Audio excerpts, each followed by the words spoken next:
পুরো ফিরছিলাম। আচ্ছা, তো তারপর? সেই পথে রানীগঞ্জে জ্যামের জন্য গুগল ম্যাপের আমরা দেখলাম, তো সাইডে রাস্তাতে দেখালো যে শর্টকাট আছে। তো শর্টকাট দেখাতে গিয়ে একটা মাঠের রাস্তা দেখালো, তো মাঠের রাস্তা দেখালো যে টার্নিং নিয়েই আমরা রোড উঠে যাব।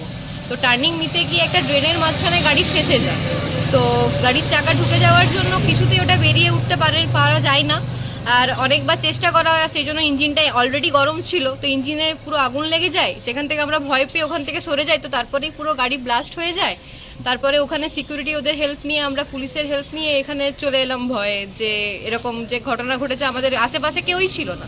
গোটা গাড়িটা কি জ্বলে গেছে পুরোটা? গোটা গাড়িটাই পুরোটা একদম জ্বলে গেছে, শেষ হয়ে গেছে পুরো গাড়িটা। আচ্ছা, মানে কোথায় ফিরছিলেন আপনারা? আমরা বাঁকুড়া ফিরছিলাম বাড়ি। মানে গোটাটা কি গুগল ম্যাপ দেখার জন্যই হয়েছে? গুগল ম্যাপের জন্য এরকম অবস্থা হয়েছে পুরোটাই, মানে শর্টকাট নিতে গিয়ে জ্যামের জন্য, শর্টকাটের জন্য মানে এমন রাস্তা দেখিয়েছে যে রাস্তাতে যাওয়ার মতন নয়। অনেক মানুষ তো আছে গুগল ম্যাপ দেখে যাতায়াত করে, তো তাদের জন্য কি বলবো? হয়তো, কিন্তু যেহেতু থার্ড এমনি প্রত্যেকটা নর্মাল কোনো ছোটখাটো রাস্তা জায়গা দিয়ে উঠে চলে যায়, তো সব ভাবলাম যে হয়তো ছোট রাস্তা হলেও ঠিক আমরা চলে যেতে পারবো, কিন্তু সেখানে যে কোনো রাস্তাই নেই সেটা আমরা বুঝতে পারিনি। মানে যারা এই যে গুগল ম্যাপ দেখে যাতায়াত করছে অনেকবার বিপদে পড়ে, তাদের জন্য কি বলবেন?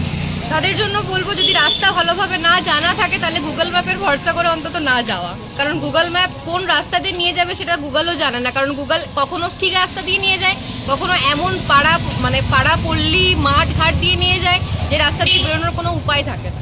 আপনাদের কারো কিছু হয়েছে? না, আমাদের কারো কিছু হয়নি, আমরা সেফ আছি। আর আমরা ওই মুহূর্তে যে সরে এসেছি এটাই আমাদের কাছে মানে বিরাট বড় পাওনা।